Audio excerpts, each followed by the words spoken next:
Friends, நம்ம இப்போ பார்க்க போகிறது வந்து பிளெண்டரோட கோர்ஸை பற்றி பார்க்க போகிறோம்.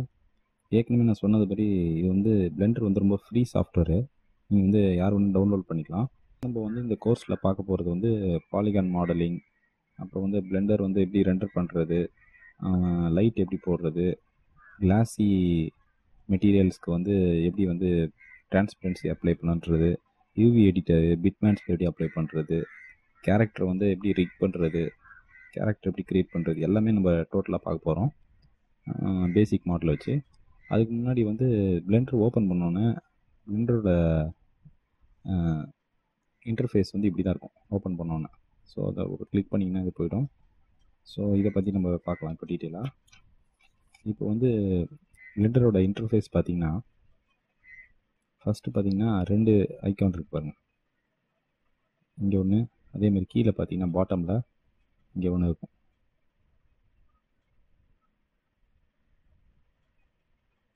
ஸோ இது மேலே இது பேர் எடிட்டர்னு சொல்லுவாங்க. மேலே ஒன்று கீழே ஒன்று. இது கிளிக் பண்ணிங்கன்னா நிறையா அதில் இது வரும். அதேமாரி இது உள்ள கிளிக் பண்ணாலும் வரும். ஸோ ஃபஸ்ட்டு டாப்பில் இருக்கிறத பார்த்துக்கலாம். டாப்பில் வந்து பார்த்திங்கன்னா ஃபைல் மெனு இருக்குது. ஃபைல் மெனு என்ன பண்ணுவோம், ஓப்பன், க்ளோஸு, சேவ் பண்ணுறது, நம்ம ஜென்ரலாக பார்க்குற சாஃப்ட்வேர் இம்போர்ட் பண்ணுறது, எக்ஸ்போர்ட் பண்ணுறது, ஸோ அந்த மாதிரி நிறைய விஷயங்கள் இருக்கும். இதில் வந்து முக்கியமான ஒரு விஷயத்த நான் சொல்லிடுறேன் இப்போது.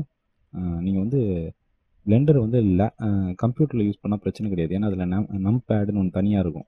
1 2 3 4 வந்து தனியாக 2 விதமாக இருக்கும்.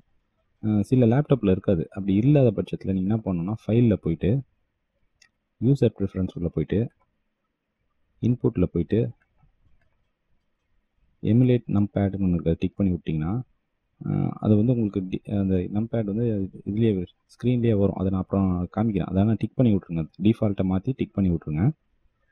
இப்போ வந்து பார்த்தீங்கன்னா நான் சொன்னது போல் ஃபைலில் வந்து open, close, save, import, export எல்லாமே பண்ணுவது.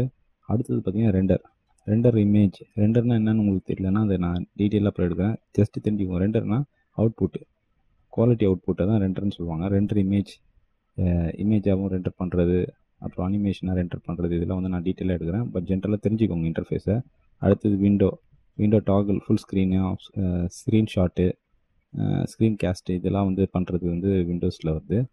ஹெல்ப் நம்மளுக்கு என்னென்ன தேவை, வெப்சைட்டில் நெட்டு இருந்தால் நம்ம வந்து அவங்க பிளாகில் போய் நம்ம ஹெல்ப் கேட்டுக்கலாம். ஸோ இதெல்லாம் இருக்குது விஷயம். இதுக்கு அடுத்தது பார்த்திங்கன்னா இதில் ஒரு பாக்ஸ் மாதிரி இருக்குது பார்த்தீங்களா, சூஸ் ஸ்க்ரீன் லேஅவுட்னு அது கிளிக் பண்ணணும் வருது இல்லையா. அதை கிளிக் பண்ணிங்கன்னா நீங்கள் வந்து பார்த்தீங்கன்னா இப்போ டிஃபால்ட்டில் இருக்குது. நம்ம வந்து ஒரு அனிமேஷன் பண்ணுறோன்னா இப்போ கிளிக் பண்ணிங்கன்னா அனிமேஷன் வியூ வந்துடும். அதேமாரி பார்த்தீங்கன்னா 3D ஃபுல் வியூ வேணுன்னா 3D ஃபுல் வியூ, இல்லைனா வந்து கேம் லாஜிக், கேம்ஸ் இப்போ க்ரியேட் பண்ணும்போது, அதேமாரி வந்து வீடியோ எடிட்டிங். ஸோ அந்த மாதிரி எந்த ஒரு நான் இப்போ டிஃபால்ட்லேயே வச்சிடறேன். நம்ம ஒர்க் பண்ணும்போது அது தேவைப்படும். எந்த ஒரு பிரான்ச்சில் நம்மளுக்கு வேணுமோ அது மட்டும் நம்ம கிளிக் பண்ணி அதில் ஒர்க் பண்ணிக்கலாம். ரொம்ப நல்ல டூல் அது. அதுக்கடுத்தது பார்த்திங்கன்னா இப்போ சீன் அப்புறம் நான் வரேன். ரெண்டரில் பார்த்தீங்கன்னா பிளெண்டர் கேமு, சைக்கிள் ரெண்டர்னு ஒன்று இருப்பாங்க. இது ஜென்ரலாக சைக்கிள் ரெண்டர் தான் நம்ம ரெண்டர் பண்ணி பார்ப்போம். ஏன்னா சீக்கிரமாக ஒரு ரெண்டர் வந்து நல்ல குவாலிட்டி ரெண்டருக்கு ரொம்ப நேரம் ஆகும் டைமு. சைக்கிள் ரெண்டர்னா நம்ம பேசிக்காக ஒரு ஐடியா கிடச்சதுக்கப்புறமா நம்ம வந்து அந்த சீனை செட் பண்ணிட்டு நம்ம ஃபைனல் ரெண்டருக்கு போகலாம். அது இப்போ அது நம்ம டீட்டெயிலாக அப்புறம் பார்க்கலாம். அதை தெரிஞ்சுக்கோங்க. அதை அதுக்கப்புறம் வந்து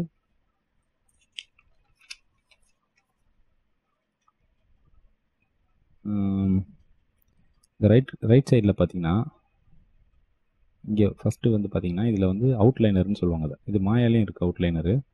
இந்த அவுட்லைனர் வந்து பார்த்திங்கன்னா இந்த சீனில் என்னென்ன இருக்கோ அது ஃபுல்லாகவே வந்து நம்மளுக்கு அது காமிக்கும். அதுதான் அந்த அவுட்லைனரு.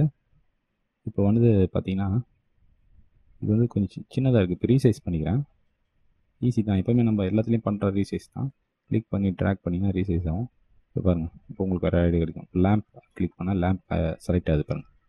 க்யூபை கிளிக் பண்ணால் க்யூப் செலக்ட் ஆகும். கேமரானா கேமரா. ஸோ இந்த சீனில் என்னென்ன இருக்கோ அது எல்லாமே அதில் வந்துடும்.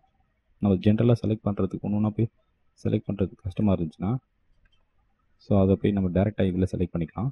செலக்ட் பண்ணால் அது டோட்டலாக செலக்ட் ஆகிடும். அவுட்லைனில் செலக்ட் பண்ணுறது தான் நல்ல மெத்தட் ஆக்சுவலாக. அதுக்கப்புறம் பார்த்தீங்கன்னா ப்ராப்பர்ட்டிஸ். இதில் வந்து பார்த்தீங்கன்னா இப்போ வந்து ஒரு கேமராவை நான் செலக்ட் பண்ணுறேன்னா அந்த கேமரா உள்ள இருக்க ப்ராப்பர்ட்டிஸ் எல்லாமே வந்துடும் அதில். பாருங்கள், இதில் வந்து என்னென்ன ப்ராப்பர்ட்டிஸ், கேமரா ப்ராப்பர்ட்டிஸு, அப்புறம் வந்து ரெண்டர் லேயர்ஸு இதெல்லாம் தெரிஞ்சுக்கோங்க. நான் டீட்டெயிலாக அப்புறம் எடுக்கிறேன். மெட்டீரியல்ஸ் நிறையா இருக்குது பாருங்கள், அந்த மாதிரி ஃபுல்லாக இருக்கும் ப்ராப்பர்ட்டிஸு. ஸோ அடுத்தது வந்து பார்த்திங்கன்னா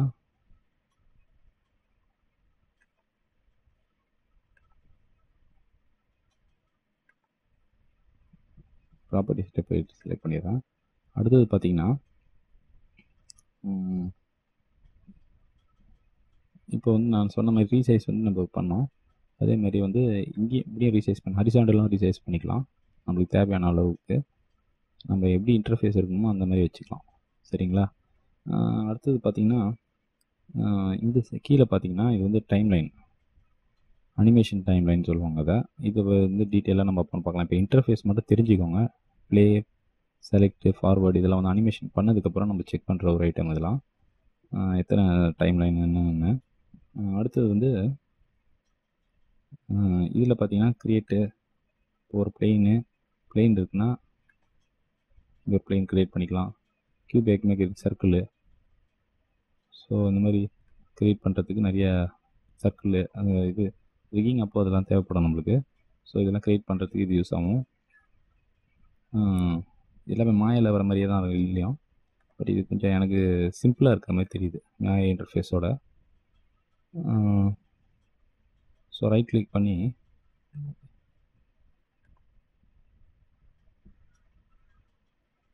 இப்போ பார்த்தீங்கன்னா இதோட கிளிக் பண்ணிவிட்டு நீங்கள் எந்த வியூ வேணால் 3D வியூவை மாற்றிக்கலாம். அதை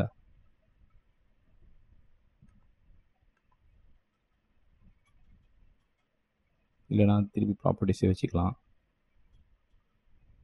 ப்ராப்பர்ட்டிஸா அதேமாதிரி இந்த வியூவும் வந்து பாருங்கள், இது இருக்குது, 3D வியூவாக இருக்குது. இதை வந்து டோப் ஷீட்டாக கூட, இதை ஒரு டோப் ஷீட்டோ எம்எல்ஏ பாருங்கள், டோப் ஷீட்டாக மாற்றிக்கலாம். திருப்பி வந்து 3D வியூ வேணும்னா 3D வியூவை மாற்றிக்கலாம். எதுக்கு இது சொல்கிறேன்னா, இந்த இன்டர்ஃபேஸ் வந்து நீங்கள் எந்த மாதிரி வேணால் மாற்றிக்கலாம். ஜென்ரலாக உங்களுக்கு ஒரு ஐடியா கிடைக்கணும்னு தான் இதை பண்ணுறேன். இந்த இன்டர்ஃபேஸில் எங்கே வேணால் மாற்றி நீங்கள் ஒர்க் அவுட் பண்ணலாம்.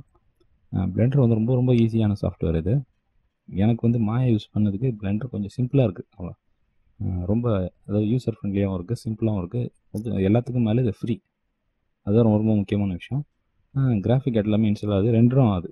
ஆனால் வந்து கிராஃபிக் கார்டு இருந்தால் நல்லா குவாலிட்டி கிடைக்கும். ஸோ அதை பார்த்துக்கோங்க. இதுதான் பிளெண்டரோட பேசிக் லெசனு. இன்னும் அடுத்தடுத்த வீடியோவில் நான் நிறையா லெசன்ஸ் எடுப்பேன். ஸோ தயவுசெய்து சப்ஸ்கிரைப் பண்ணுங்கள். Subscribe for more videos. Thank you friends. Bye.